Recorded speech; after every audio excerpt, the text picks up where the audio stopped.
কাছেই। সাহেলি? ম্যাম কোন্নগর। আচ্ছা। সঞ্চয়িতা? ম্যাম হাওড়া। আচ্ছা।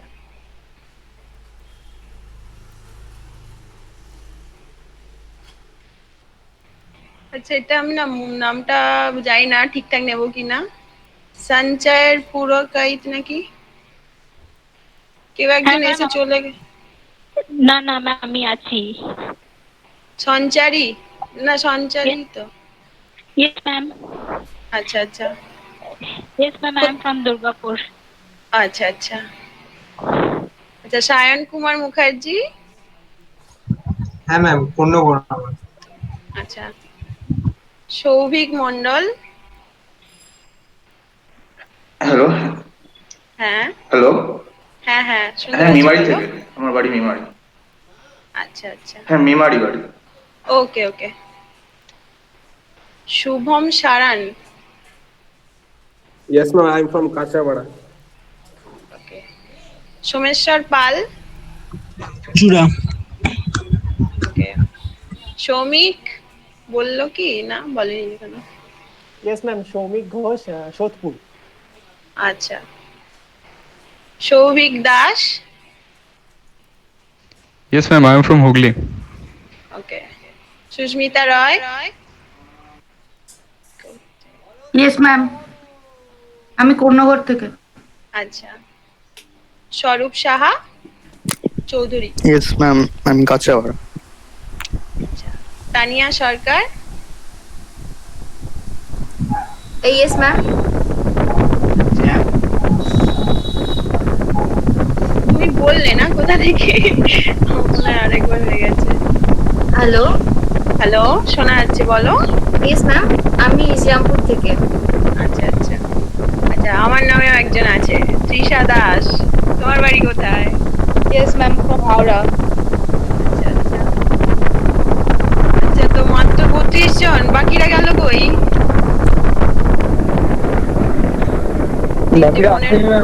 ম্যাম আপনার বাড়ি কোথায়? আমার বাড়ি তারকেশ্বরে, কিন্তু প্রপার তারকেশ্বরে না, পুরসুরা। আচ্ছা, পুরসুরা মানে বেশি না, আমার বিশ্বাস করা চেনেন, রামনগর চেনেন? নাম শোনা। আমার ওই রামনগরেই বাড়ি, পাশে একদম। আচ্ছা আচ্ছা। আমার বাড়ি ধাপধারায়। ধাপধারা গ্রাম চেনো? হ্যাঁ, ওই পুরসুরার আশেপাশে তো, প্রপার পুরসুরায় না? না, প্রপার পুরসুরা না, সোদপুর। আচ্ছা। সোদপুরের ওই সাইডে। হ্যাঁ হ্যাঁ।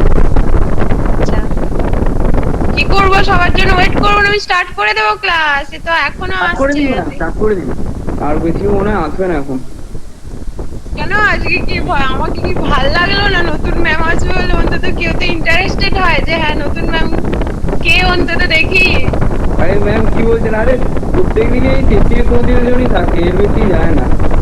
আমাদের তো 71 স্টুডেন্ট দেখলাম না? হ্যাঁ, আসে না ওরকম, সব ঘুমিয়ে পড়ে খেয়ে। আচ্ছা, ক্লাস তো স্টার্ট হয়েছে, কি আর করা যাবে, কলেজ তো আর খুলছে না। আচ্ছা, আমি আমার ভিডিওটা অফ করলাম, ঠিক আছে?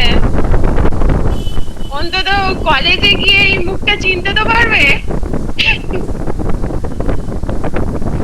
ঠিক আছে, আমি ভিডিওটা অফ করলাম, ওকে?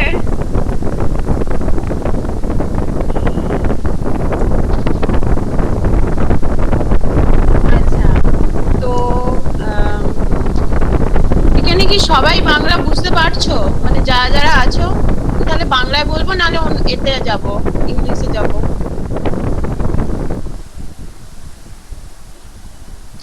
আচ্ছা, ঠিক আছে।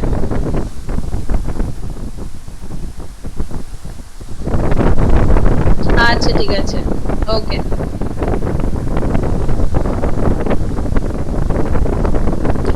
আর শোনা যাচ্ছে তো ঠিকঠাক? রেসপন্স দিও। হ্যাঁ, আমার একটু হেডফোনটা প্রবলেম করে, তো ওই জন্য জিজ্ঞাসা করলাম। Okay. Okay. So yesterday Sumanta sir has started your compiler class. Okay. I have also some part of this compiler design class. So I will also start from the introduction part of this subject. Okay. So as Sumanto sir has presented with a PPT, I have no PPT presentation for this class. Okay, I will directly go through or directly go through from the book which is mentioned in the syllabus, like the Aho Woolman book. Okay, writer book. So just let me start the presentation. Okay.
Okay.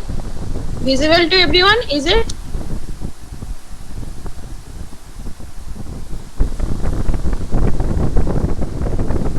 Is it visible to everyone? Yes, ma'am. Okay. So this is the book. Okay. I think in the classroom portion in Google Classroom, Sumanto sir has already uploaded this one, right?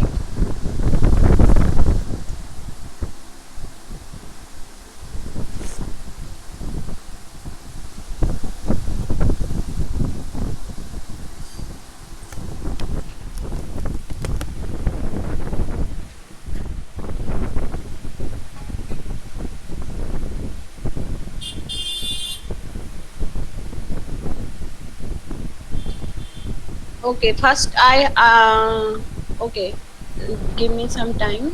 Right. Okay.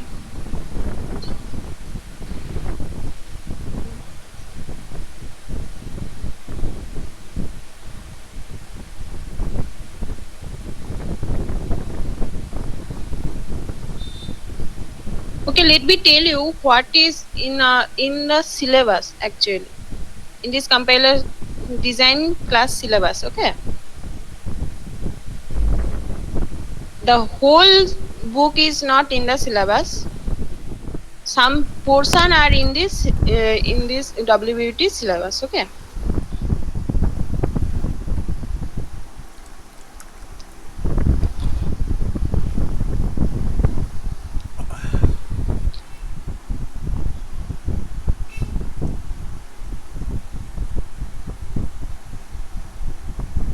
Okay, so from the introduction,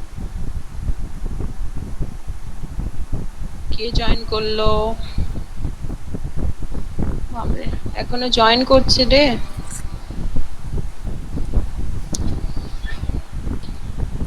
আচ্ছা, from the introduction to compiler section, we have compilers, analysis synthesize model, the phase of the compiler, cosine of the compiler.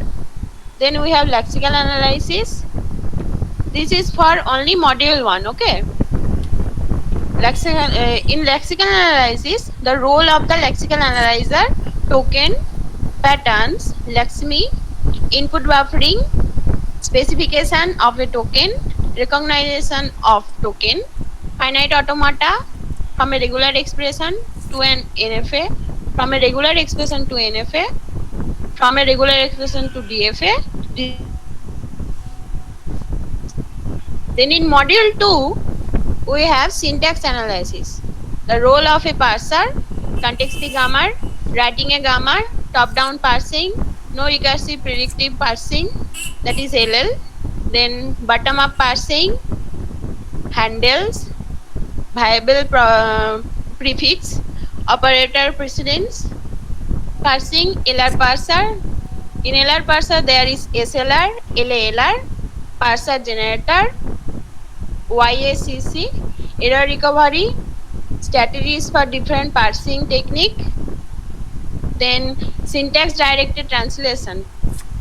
In this, the syntax directed definition, construction of syntax tree, bottom up revolution of S attribute definition, then L attribute definition, bottom up evolution of inherited attributes. Then in module 3, only type checking and runtime environment. In type checking, the system specification of a simple type checker, equivalence of type expression, type conversion.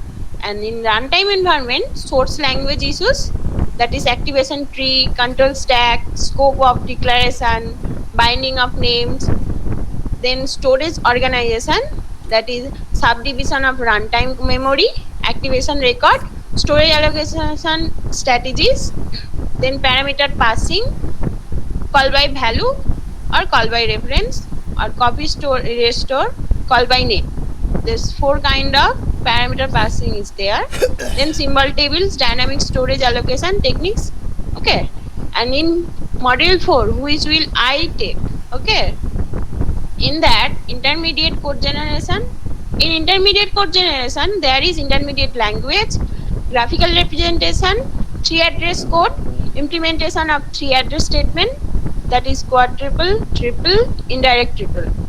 Then code optimization. In code optimization, introduction, basic blocks and flow graphs, transformation of basic blocks, tag representation of basic blocks, the principal source of optimization, loop in flow graph, p-hole optimization. And in code generation, issues in the design of code generator, a simple code generator, register allocation and assignment. Okay, so this is the syllabus of compiler design. In this for 702, your I think class code is that CSC 702. So this compiler design class syllabus. Okay, so I will start from the introduction part. So basically what we know about compiler, whenever we run any kind of program in any kind of machine, like any kind of platform like C, Java, C++, or anything. Now there are so many kinds of languages available here. Okay, so when we just run the program in these platforms, we see there are some kind of error, if there are any kind of error in the code. Okay, so we see that sometimes it sees that it gives that there is a compiler error or there is a runtime error. Okay, so why this compiler error detected, or which kind of error is compiler error, in this chapter or in this subject we will see in details. Okay,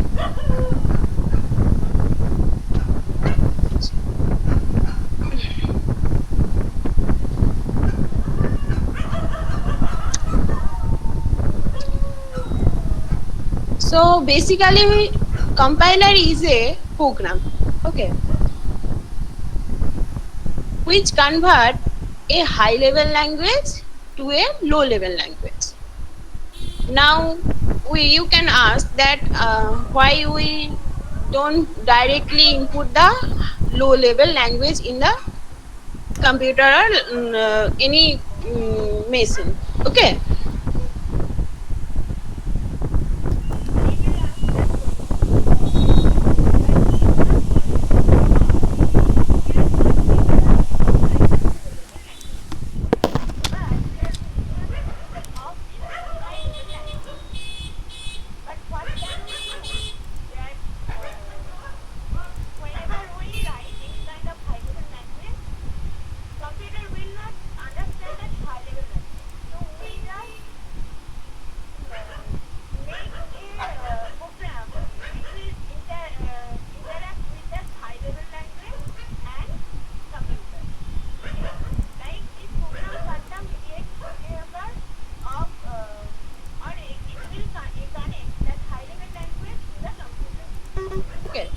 So this compiler, and there are some other programs which will interact with that high level language and computer. Okay. Basically, high level languages are like Java, C, C++, Pascal, R, MATLAB, etc.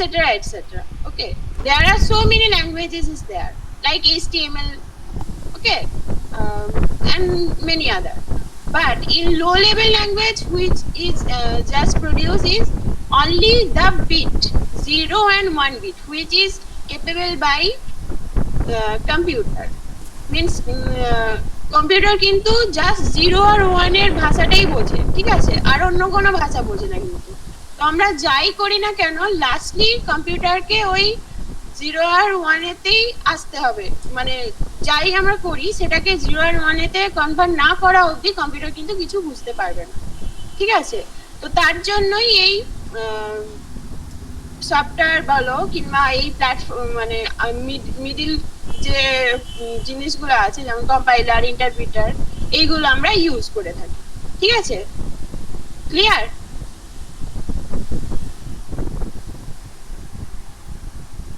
Hello, শোনা যাচ্ছে? হ্যাঁ ma'am. Yes ma'am. Ma'am করলে ভালো হতো। Zoom করব? আমি actually just দেখাচ্ছি, মানে আমি এখান থেকে যে বলছি এরকম না, ঠিক আছে। তো ঠিক আছে, আমি জুম করছি, মানে এখান থেকে বলছি এরকম না, তা আমি জুম করে দিলাম, ঠিক আছে। আমি কিন্তু এখান থেকে বলছি এরকম না, ঠিক আছে। আমি জাস্ট তোমাদেরকে মানে বোঝানোর জন্য বলছি যে যদি কিছু লাইন থাকে এখান থেকে আমি বলে তোমাদেরকে বোঝাতে পারবো, তার জন্য, ঠিক আছে। এতক্ষণ ধরে আমি যেটা বললাম সেটা কিন্তু এখানে লেখা নেই, ঠিক আছে। এটা কিন্তু বই থেকে আমি ডাইরেক্ট বইটা দেখাচ্ছি, ওকে।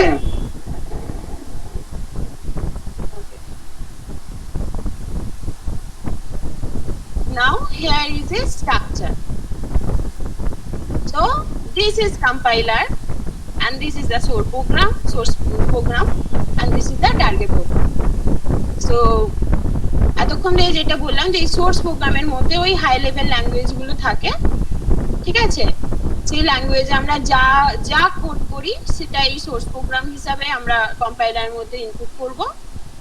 কম্পাইলার কি করবে, সেটাকে যাতে করে কম্পিউটার বুঝতে পারে সেই লেভেলে, মানে সেই লেভেলে না, এরপরে আছে যে টার্গেট প্রোগ্রামটা আবার অ্যাসেম্বলারকে পাঠাবে, ঠিক আছে।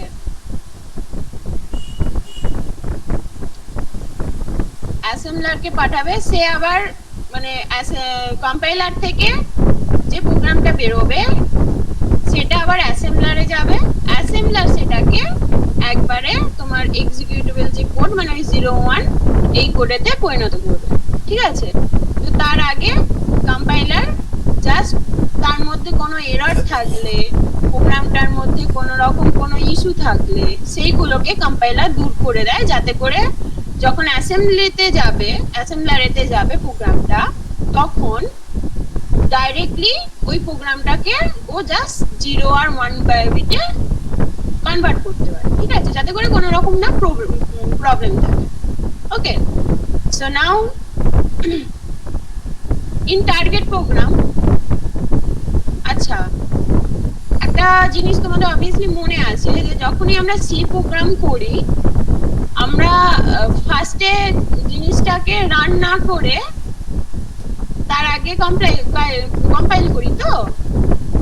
তো তার ফলে কি হয়, কম্পাইল করার সঙ্গে সঙ্গে এরর গুলো বেরিয়ে যায়, তাই তো। তো এরর গুলো যখন বেরোয় তখনই আমরা দেখতে পাই যে ওটা কি এরর বেরোচ্ছে। যদি কম্পাইলের এরর মধ্যে পড়ে তখন ওই এরর গুলো দেখিয়ে দেয় যে এগুলো কম্পাইল এরর মধ্যে পড়ছে। আর যখনই আমরা কম্পাইল না করে ডাইরেক্ট রানেতে যাই, তখন কি হয়, ওটাও কিন্তু রানটাও যদি ডাইরেক্ট রান করি তখনও কিন্তু আমাদের কম্পাইল হয়। কেউ কি অ্যাড হলো? কটা বাজছে, কে আসলো নতুন?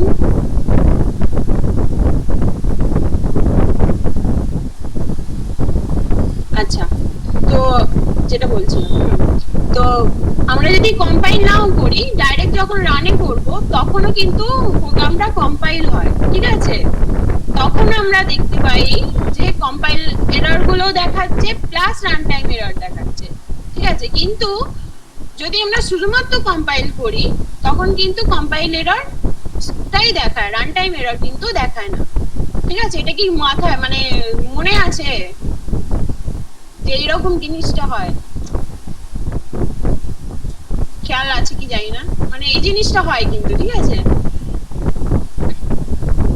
এবার যখন ওই কম্পাইলেশনটা হয়ে গেল তখন যদি কোনো এরর না থাকে তখন আমাদেরকে, যদি প্রোগ্রামটা ইনপুট কিছু থাকে, যে আমরা যে প্রোগ্রামগুলো করি আমাদেরকে তো কিছু ইনপুট দিতে হয় যাতে করে একটা আউটপুট বের হয়, ঠিক আছে? যদি সেটা আমরা ডাইনামিক করে রাখি কিংবা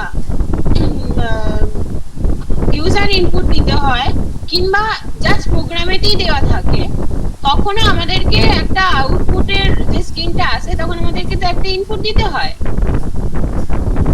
মানে যদি আমরা ইউজার থ্রু ইনপুট দিয়ে থাকি তখন কি হয়, এই যে টার্গেট প্রোগ্রামটা তৈরি হলো কম্পাইলার প্রোগ্রামের মানে কম্পাইল দিয়ে এরর গুলো মানে এ করার পর, মানে কি বলবো, এরর গুলোকে সব দূর করার পর আর কি যে প্রোগ্রামটা তৈরি হলো সেখানের মধ্যে আমরা ইনপুট দিই, সেটার বেসিসে আমরা আউটপুটটা পাই, ঠিক আছে? এবার তখন যদি কোনো রান টাইম এরর দেখায়, মানে রান টাইমের সময় ধরো ইনপুটের ক্ষেত্রে কিছু প্রবলেম হচ্ছে কিংবা যে তুমি ধরো তুমি ফ্লোটেতে মানে যে ইনপুটটা তুমি দিয়েছো তার কি বলবো, তার টাইপটা দিয়েছো ফ্লোট, ঠিক আছে? অথচ কিংবা তার টাইপটা দিয়েছো তুমি ইন্টিজার, অথচ তুমি ইনপুট দিচ্ছ ফ্লোটে, ওটা কিন্তু নেবে না, তখন কিন্তু রান টাইম এরর দেখাবে, ঠিক আছে? তো এই জিনিসগুলো মানে আরো অনেক কিছু আছে, আমি জাস্ট একটা উদাহরণ দিলাম। এবার কি হচ্ছে, কম্পাইলার কি করে, ফার্স্টে এরর গুলো বের করে তারপর একটা টার্গেট কোড তৈরি করে, তারপর সেটা আমরা ইনপুট দিয়ে আউটপুটে যাই। কিন্তু ইন্টারপ্রিটার কি করে, ও আবার মানে এই যে মাঝখানে টার্গেট প্রোগ্রামটা তৈরি করছে এটা কিন্তু আর করে না কম্পাইলারের মতো, ও কি করে ডাইরেক্ট আমরা সোর্স প্রোগ্রামটা দিই, ঠিক আছে? তাতে কি হয়, টাইমটা বাঁচে, ওকে? তো সোর্স প্রোগ্রামটা দিই প্লাস ইনপুট দিয়ে দিই, তারপরে ও আউটপুট বের করে দেয়, ঠিক আছে? এর ফলে কি হয়, মানে আমাদের সুবিধার জন্য আমরা এটা করি, কিন্তু কম্পাইলারের ক্ষেত্রে কম্পাইলার যদি আমরা ইউজ করি সেটা তাড়াতাড়ি হয় এক্সিকিউশনটা, কিন্তু ইন্টারপ্রিটার করলে কি ওটা টাইম লাগে। তার কারণটা কি না, ইন্টারপ্রিটার কি করে যে এটাকে লাইন, যে আমরা কোডটা দিই সেটাকে line by line interpreter go through করে প্লাস সেটাকে এক্সিকিউট করে, ওকে? মানে কম্পাইলার আর ইন্টারপ্রিটারের মধ্যে দুটোর যে ডিফারেন্স সেটা হচ্ছে এটাই, কম্পাইলার ফার্স্টে কোডটাকে পুরোটা এরর ফ্রি করে, দেন একটা টার্গেট কোড তৈরি করে, সেটা দিয়ে সেটার মধ্যে আমরা ইনপুট আর আউটপুট দিয়ে আউটপুটটা পাই, ঠিক আছে? এটা হচ্ছে কম্পাইলারের কাজ। আর ইন্টারপ্রিটার কি করে, ও ডাইরেক্ট সোর্স প্রোগ্রামটা নিয়ে নেয়, তাতেই ইনপুট দিয়ে দেয়, ঠিক আছে?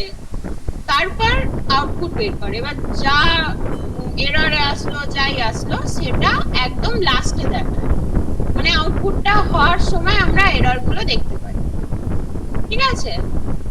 এইটা হচ্ছে basic difference of compiler and interpreter. Clear হয়েছে? রেসপন্স করো। হ্যালো হ্যালো, শোনা যাচ্ছে আমার কথা? মানে ক্লিয়ার হয়েছে কি? হ্যাঁ ম্যাম, শোনা যাচ্ছে, ক্লিয়ার হয়েছে। তো বেসিক ডিফারেন্সটা বোঝা গেল তো? Okay, now I will move to next.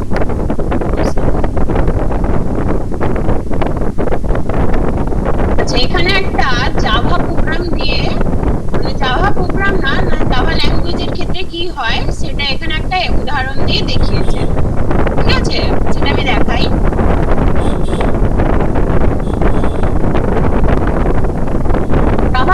Java ল্যাঙ্গুয়েজের ক্ষেত্রে কি হয়, এখানে ইন্টারপ্রিটার আর কম্পাইলেশন দুটোই হয়, দুটোর কম্বিনেশন থাকে।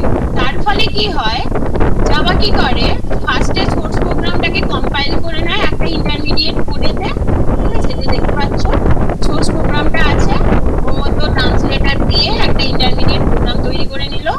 এবার একটা ভার্চুয়াল মেশিন তৈরি করে, মানে একটা ভার্চুয়াল মেশিনই বলা যায়।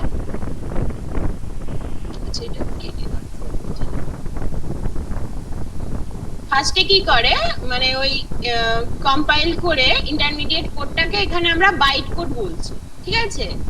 তারপর কি হয়, ওই বাইট কোডটা interpreted by a virtual machine, ঠিক আছে? তার ফলে কি হয়, ওই বাইট কোডটা কম্পাইল হয়ে আরেকটা মেশিন আমরা যেতে পারি। তার ফলে কি হয় যে আমরা জাভাতে যে প্রোগ্রামগুলো লিখি, কি হয়, একটা এখানে একটা মানে অনেকগুলো কম্পিউটারের মধ্যে আমরা ডিস্ট্রিবিউট করে প্রোগ্রামগুলো করতে পারি, ঠিক আছে? প্ল্যাটফর্ম ইন্ডিপেন্ডেন্ট হয়, তাই তো? জাভা প্রোগ্রাম, তাই তো? তাতে করে কি হয়, হ্যাঁ ম্যাম, তাতে করে কি হয়, এইটাই হচ্ছে মেন মানে কেন আমরা জাভা প্রোগ্রামকে প্ল্যাটফর্ম ইন্ডিপেন্ডেন্ট বলি, এটাই হচ্ছে মেন কারণ, ঠিক আছে? যে এর কি হয়, আমরা কম্পাইলার আর ইন্টারপ্রিটার দুটোকে একসাথে আমরা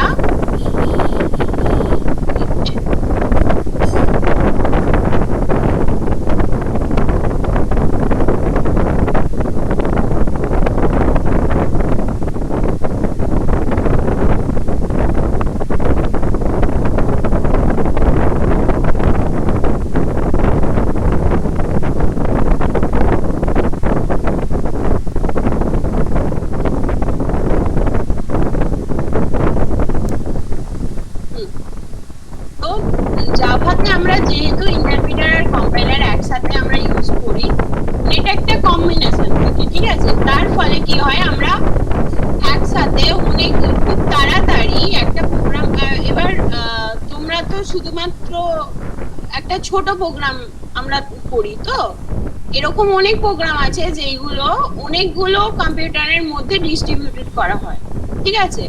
তার ফলে কি হয়, একটা পোরশন হয় একটা কম্পিউটারে, আর একটা পোরশন হয় আর একটা কম্পিউটারে। তো যখন আমরা একসাথে করি কম্পিউটার, মানে কোনো একটা কোডকে, ওই সব পুরো কোডটাকে যখন আমরা একসাথে নিয়ে আসি, নিয়ে এসে যখন এক্সিকিউট করি, তখন কি হয়, এইটার যে কম্পাইলেশন আর ইন্টারপ্রিটেশন দুটোর যেহেতু কম্বিনেশন থাকে, তার ফলে খুব তাড়াতাড়ি আমরা জিনিসটাকে এক্সিকিউট করতে পারি, ঠিক আছে? সো ফার্স্টে কি হলো, সোর্স প্রোগ্রামটা ট্রান্সলেটরের মধ্যে গেল, দেন একটা ইন্টারমিডিয়েট প্রোগ্রাম তৈরি হলো যেটাকে আমরা বাইট কোড বলছি, সেটার মধ্যে আমরা ইনপুট দিচ্ছি, সেটা এবার ভার্চুয়াল মেশিনের মাধ্যমে একটা আউটপুট তৈরি করছে, ঠিক আছে? তার ফলে কি হলো, এটাকে একটা হাইব্রিড কম্পাইলার আমরা বলছি, ঠিক আছে? যেখানে এটা তোমার কম্পাইলারের মতো কাজ করলো, আবার এই পোরশনটা তোমার ইন্টারপ্রিটারের মতো কাজ করলো, ঠিক আছে? বুঝে গেল? আচ্ছা, এবার আমরা তো কোড লেখার সময় অবশ্যই মনে আছে যে হ্যাশ ইনক্লুড দেওয়া হয়, হ্যাশ ইনক্লুড, হ্যাশ ডিফাইন, এগুলো দিই তো। তো হ্যাশ ডিফাইন কিংবা হ্যাশ ইনক্লুড কি ইন্ডিকেট করে আমাদেরকে, বলো, কেউ তো বলো।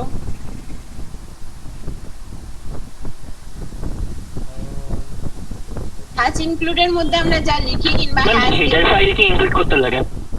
আচ্ছা, হেডার ফাইল থাকে তার মানে, ঠিক আছে? এবার হেডার ফাইলকে ইনক্লুড করতে, হ্যাঁ, মানে এইগুলোর মধ্যে আমরা হেডার ফাইল দিই, ঠিক আছে? সেটা math ডট থাকে, studio.x থাকে, তাই তো?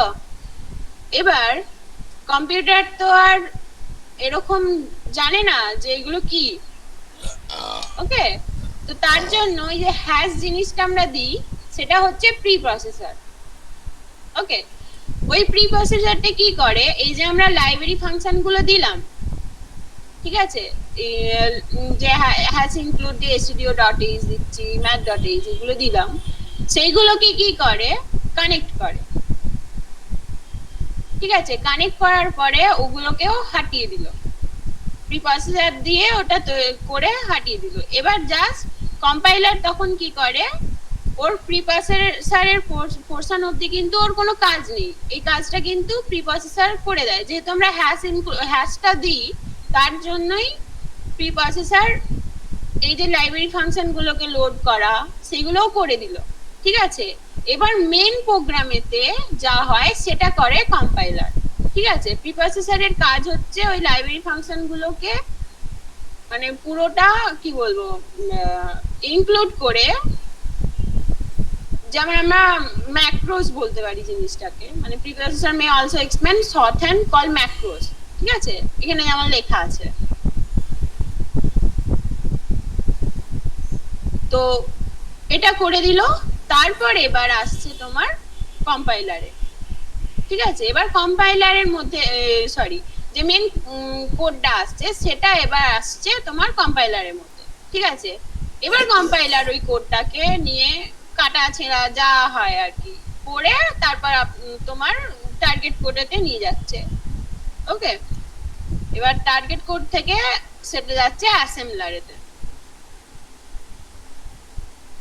একটা পোরশন আছে যেখানে বোঝা যাবে আরো ভালো করে। ওকে, আচ্ছা, এটা দেখা যাচ্ছে না, দাঁড়াও তো একটু ছোট করি তাহলে হয়তো দেখা যাবে। পুরোটা দেখা যাচ্ছে তো?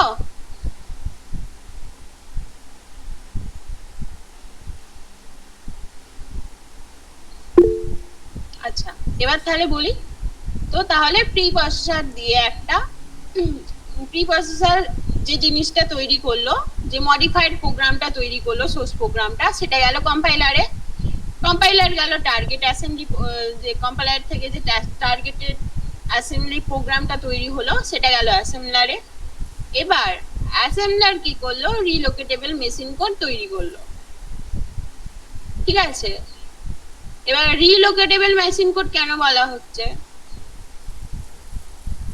এটা একটা কোশ্চেন আসতে পারে।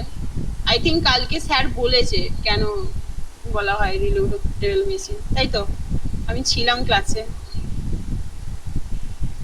যাই বা হোক আমি আর বলছি না, কালকে স্যার অ্যান্সার করিয়ে দিয়েছেন। তো তারপর আসছে লিঙ্কার আর লোডারেতে। লিঙ্কার আর লোডার কি করছে, ওই যে তোমার প্রি প্রসেসর যে লাইব্রেরি ফাংশন গুলোকে ইনক্লুড করলো, ঠিক আছে, সেইগুলোতে তো আমাদের যে ইনপুট মানে প্রিন্টএফ থাকে, স্ক্যানএফ থাকে, এই যে জিনিসগুলো, এগুলো তো এক একটা লাইব্রেরি ফাংশন থেকেই আসে, তাই তো? প্রিন্ট করা কিংবা স্ক্যান করা কিংবা কোনো অ্যাডিশন হচ্ছে, কোনো সাবট্রাকশন হচ্ছে, যে কোনো ধরনের যে অপারেশন গুলো আমাদের হয়, ঠিক আছে, এগুলোর প্রত্যেকটা একটা একটা লাইব্রেরি ফাংশন থাকে। এবার সেইগুলোর সাথে ওই যে রিলোকেটেবল মেশিন কোডটা তৈরি হলো, সেইগুলোকে লিঙ্কার দ্বারা লিঙ্ক করা হয়। ঠিক আছে, তারপর ওর থেকে যে তোমার আউট মানে যে কোড গুলো তৈরি হয়, মানে আউট কোন একটা ধরো তুমি a+b এরকম একটা অ্যাডিশন তৈরি করছো, ঠিক আছে, মানে সাম ইকুয়াল টু a+b আমরা লিখি।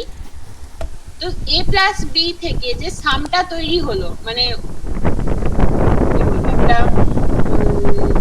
দুটো ভ্যালু অ্যাড করার পর যে রেজাল্টটা আসলো, সেটাকে আবারও লাইব্রেরি ফাংশনেতে স্টোর করে। ঠিক আছে, তার ফলে কি হয়, যখন আমরা রান করি জিনিসটাকে, মানে আমরা যে লুপ চালাই কিংবা বিশেষ করে লুপের ক্ষেত্রে যেটা হয়, একটার সাথে আরেকটা তো কানেক্টেড থাকে না, যে এই মানে ফার্স্ট যে লুপের রেজাল্টটা বেরোলো, সেকেন্ড টাইম আবার যখন লুপটা লার্ন করছে, তো ফার্স্টের যে ভ্যালুটা থাকে সেটা সেকেন্ডের সাথে এফেক্ট ফেলে, তাই তো? তো এটা হচ্ছে এই লোডারটা ওই যে ফার্স্ট টাইমের যে ভ্যালুটা ছিল সেটাকে লোড করলো, আবার নেক্সট টাইম যখন আসছে আবার ওই জিনিসটাকে আবার সেকেন্ডটার সাথে লিংক করছে। ঠিক আছে, বোঝা যাচ্ছে যে লোডার আর লিঙ্কার অ্যাকচুয়ালি কি করছে, কোডটা নিয়ে মানে কোডটাতে কি করছে। এনিওয়ান বোঝা যাচ্ছে? কোনো কোশ্চেন থাকলে আমাকে করো কিন্তু। Yes ma'am. বুঝতে পারলে তো মানে কিভাবে লোডার আর লিঙ্কার কাজটা করছে?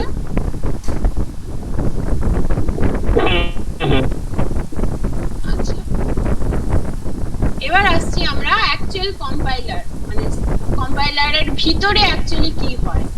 ঠিক আছে, তার আগে বলে দিই কম্পাইলারের মধ্যে দুটো পার্ট থাকে, একটা হচ্ছে অ্যানালিসিস পার্ট আর একটা হচ্ছে তোমার সিনথেসাইজ পার্ট। ঠিক আছে,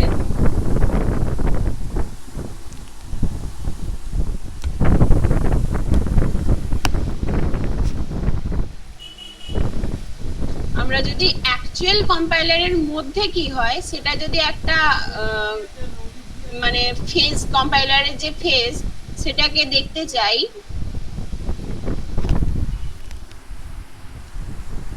সেটা হচ্ছে আরেকটু দেখতে পাওয়া যাচ্ছে।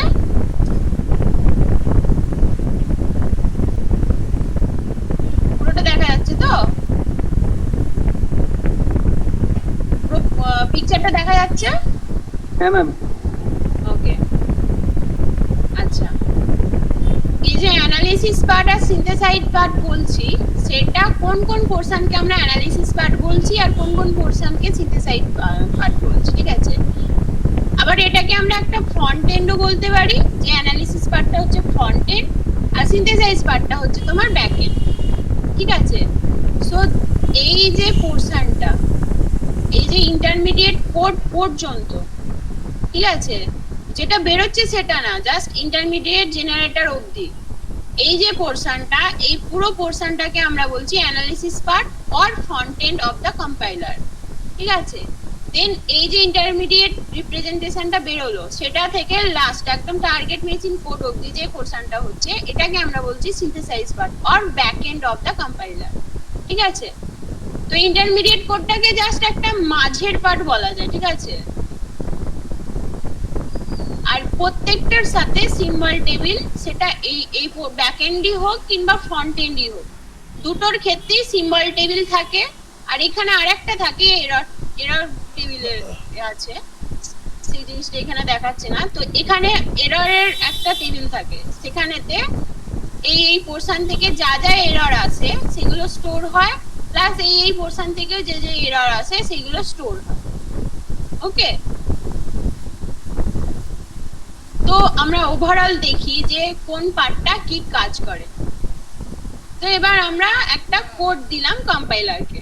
ঠিক আছে, কম্পাইলার কি করলো, কম্পাইলারের যে first part lexical analyser, lexical কি করে প্রত্যেকটা পার্টকে, আচ্ছা এইখানটা থেকে না দিয়ে আরেকটা ছবি আছে, সেটাকে বললে আরো বেটার ভাবে তোমরা বুঝতে পারবে।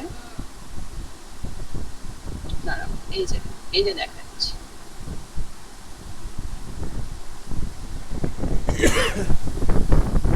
আচ্ছা বড় করি, ঠিক আছে, তাহলে তোমরা কোডগুলো ভালোভাবে বুঝতে পারবে। ওকে, দেখো, suppose this is the code, okay, which we are giving the input in the compiler. ঠিক আছে, এবার লেক্সিক্যাল অ্যানালাইজার কি করছে, লেক্সিক্যাল এই যে প্রত্যেকটা পজিশন, ইনিশিয়াল রেট, প্রত্যেকটাকে একটা আইডি তে তৈরি করছে। মানে একটু আইডি মিন্স এখানে টোকেন ইউজ করা হচ্ছে। ঠিক আছে, একটা টোকেন তৈরি করছে। ঠিক আছে, পজিশনের জন্য একটা টোকেন তৈরি করলো, সেটার নাম দিল ID1। ইনিশিয়াল এই যে ইজ ইকুয়াল টু, এটার জন্য একটা টোকেন তৈরি করলো, জাস্ট ইজ ইকুয়াল টু। দেন ইনিশিয়ালটার জন্য একটা করলো, ID2 নাম দিল, দেন প্লাস, দেন রেট, দেন অ্যাস্টেরিস্ক, দেন 60। ঠিক আছে, এই পার্টটা হয়ে গেল লেক্সিক্যাল অ্যানালাইজারের পার্ট। ঠিক আছে, এবার এর মধ্যে ধরো কিছু তোমার কি বলবো সিনট্যাক্স এরর দিয়েছে, এটা কিন্তু লেক্সিক্যাল অ্যানালাইজার করবে না। মানে এখানে ধরো তুমি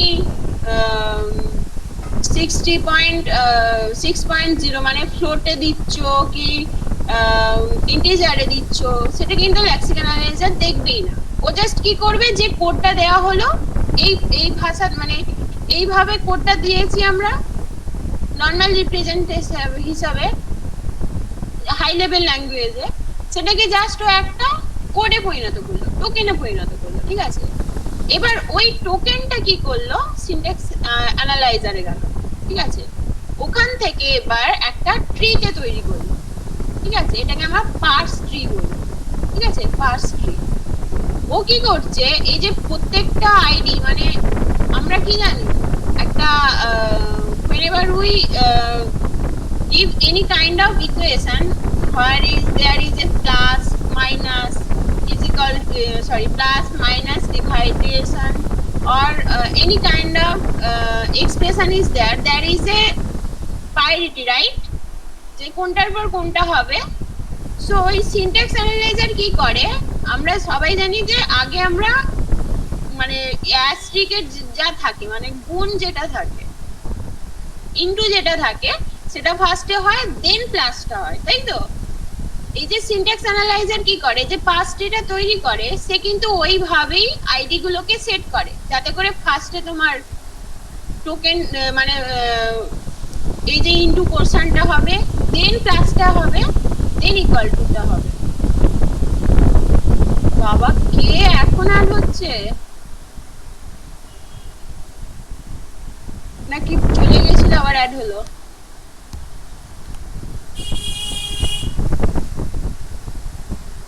বুঝে যাচ্ছে যে প্রত্যেকটা স্টেপকে পার্স ট্রির মাধ্যমে সিনট্যাক্স অ্যানালাইজার একটা পার্স ট্রি তৈরি করে, যাতে এগুলো রিপ্রেজেন্টেড হয়, ঠিক আছে। যে ফার্স্ট ইনটুটা হবে, দেন প্লাস হবে, দেন ইকুয়াল টু, মানে এইভাবে আসবে ইকুয়েশনটা। নর্মালিও এইভাবেই মানে কোন ইকুয়েশন এইভাবেই মানে তোমার করা হয়, আমরা বের করি আর কি, ঠিক আছে। দেন এবার এই সিনট্যাক্স অ্যানালাইজারের মধ্যে তোমার কিছু ধরো প্রবলেম হলো, ঠিক আছে, যে এখানেও কিন্তু তোমার এই যে 60টা আছে, 60টা মানে তোমার ইন্টিজার নাকি ফ্লোট, ঠিক আছে, এটাও কিন্তু এখানে দেখাচ্ছে না। এ জাস্ট সিনট্যাক্স মানে ধরো তুমি এখানে এই যে সিনট্যাক্স গুলো আছে, ধরো প্লাস, স্টার, কিংবা এখানে মাইনাস আছে, কিংবা এরকম টাইপের যদি থাকে, যেমন সিনট্যাক্স গত যদি কোনো প্রবলেম থাকে, সেইগুলো ডিটেক্ট করবে। কিন্তু এ কি ভ্যালু, মানে ইন্টিজার ভ্যালু নাকি ফ্লোট ভ্যালু, এগুলো এটা কিন্তু এ দেখবে না, ঠিক আছে। এটা দেখবে সিমেন্টিক অ্যানালাইজার, ঠিক আছে। ও কি করবে, এই যে 60টা আছে, ধরো তুমি ইন্টিজার ছিল কিন্তু তুমি ফ্লোটে করতে চাইছো, ঠিক আছে, কিংবা এখানেতে ভালো করে দেওয়া আছে, দাদা একটু দেখাচ্ছি।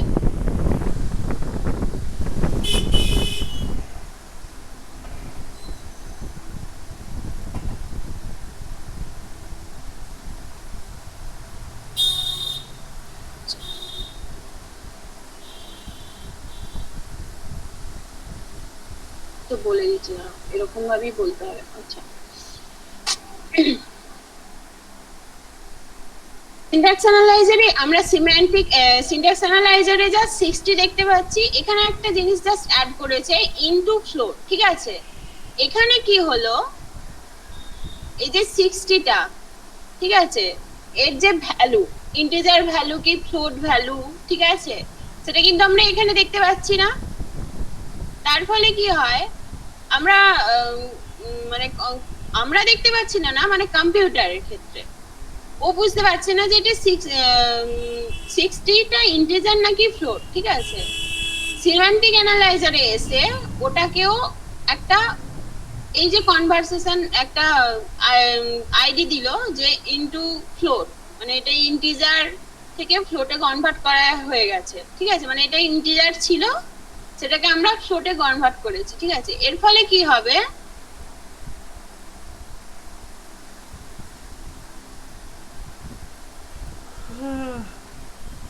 আমরা ধরো 60 দিচ্ছি কিংবা 60.00 দিচ্ছ, 60টা হচ্ছে ইন্টিজার ফর্ম আর 6.0 এটা হচ্ছে ফ্লোট পয়েন্ট, তাই তো? তার ফলে কি হবে, আমরা এখানে 60 দিই কিংবা 60.0 দিই, সেটা এটা নিয়ে নিল, ঠিক আছে? কিংবা এটা বোঝানোর জন্য, মানে এই পার্টটা অ্যাকচুয়ালি কি ইন্টিজার পার্ট নাকি ফ্লোট পার্ট সেটা বোঝানোর জন্যই সিমেন্টিক অ্যানালাইজারেতে এই জিনিসটা আমরা অ্যাড করলাম, ঠিক আছে? এটা জাস্ট এটার জন্য এক্সট্রা করে অ্যাড করা হয়। এবার মানে সিনট্যাক্স আর সিমেন্টিকের মধ্যে এটাই ডিফারেন্স। সিনট্যাক্স হচ্ছে তোমার কোনো ধরো এই যে প্লাস কিংবা স্টার, ধরো তুমি দুটো প্লাস প্লাস দিয়ে দিয়েছো কিংবা দুটো স্টার দিয়ে দিয়েছো, এখানে সিনট্যাক্সের ক্ষেত্রে ওইটা চেক করে। এখানটায় সিমেন্টিকের ক্ষেত্রে কি চেক করে, যে তুমি যে 60টা দিয়েছো সেটা কি তুমি দিচ্ছ, ঠিক আছে? ও এখানের এই ভ্যালুগুলোকে চেক করে, আর কিন্তু এইগুলোকে চেক করে না। এইগুলো চেক করে তোমার syntax analyser, semantic analyser check করে তোমার এই ভ্যালুগুলো। ওকে, এবার আসছে তোমার এই যে পার্স যেটা তৈরি হলো সেটা গেল তোমার ইন্টারমিডিয়েট করে দিলে। আচ্ছা, কারোর কোনো প্রবলেম হয়েছে এই পোরশনটা একটু বলতে পারো? এখানটা ক্লিয়ার হয়েছে কি সেটা একটু বলতে পারো?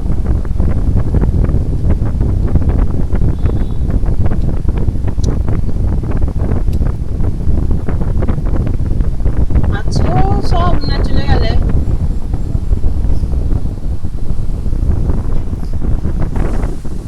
ঘুমিয়ে গেছে সবকটাই মনে হচ্ছে। হ্যাঁ ম্যাম, ক্লিয়ার হয়েছে তো? ওকে, এবার নেক্সট পার্ট আসছে তোমার ইন্টারমিডিয়েট কোড জেনারেটর।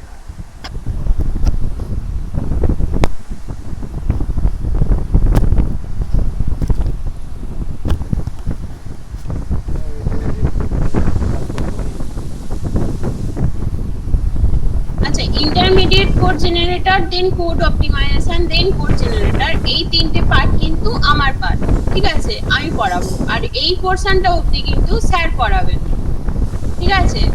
এবার যেহেতু এই পোরশনটা স্টার্ট হচ্ছে, এটাতে আমি আর আজকে যাব না, আমি নেক্সট ক্লাস থেকে এই পুরো পোরশনটা স্টার্ট করব, ঠিক আছে? ইন্টারমিডিয়েট কোড জেনারেটর থেকে, ঠিক আছে?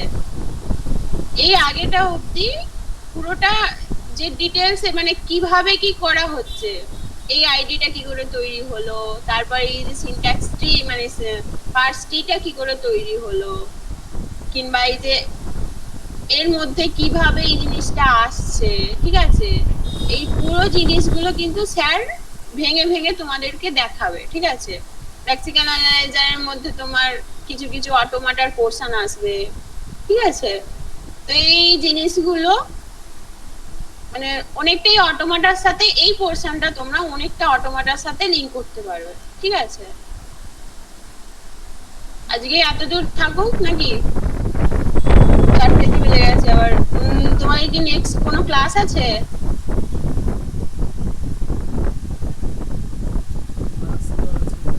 তাহলে বলবো এই পোরশনটা, না হলে ছেড়ে দেবো। নেক্সট কোনো ক্লাস আছে তোমাদের?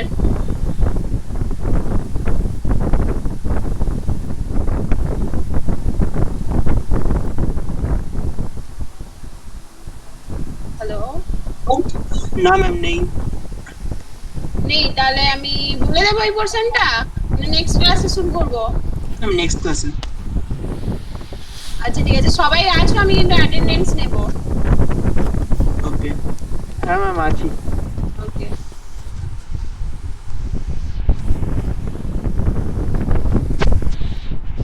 আচ্ছা অ্যাটেন্ডেন্স নেওয়া হয়ে গেছে। আচ্ছা বলো, ক্লাস কোনো কোশ্চেন থাকলে কিংবা কেমন লাগলো ক্লাসটা, কিংবা আমি বোঝাতে পেরেছি কিনা একটু বলো। ফার্স্ট ডে ক্লাস ছিল তো?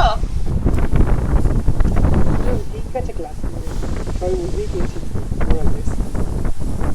মানে মোর ওভার অ্যাকচুয়াল ব্যাপারটা কি হচ্ছে কম্পাইলার, সেটা বোঝা যাচ্ছে তো? এবার আমি যে পোরশনটা নিচ্ছি সেই পোরশনটা কিন্তু এবার আমি ডিটেইলসে ধীরে ধীরে যাব, মানে এতদূর অবধি তোমাদেরকে না বললে হঠাৎ করে ধরো আমি মানে যদি ইন্টারমিডিয়েট পোর্শন থেকে শুরু করতাম তোমরা কিছু বুঝতে না, ওই জন্যই আরো ইন্ট্রোডাকশন ক্লাসটা নিলাম, ঠিক আছে? আমি কিন্তু আমার পোর্শনে আমি আজকে কিছুই পড়ালাম না, ওকে? আচ্ছা ঠিক আছে,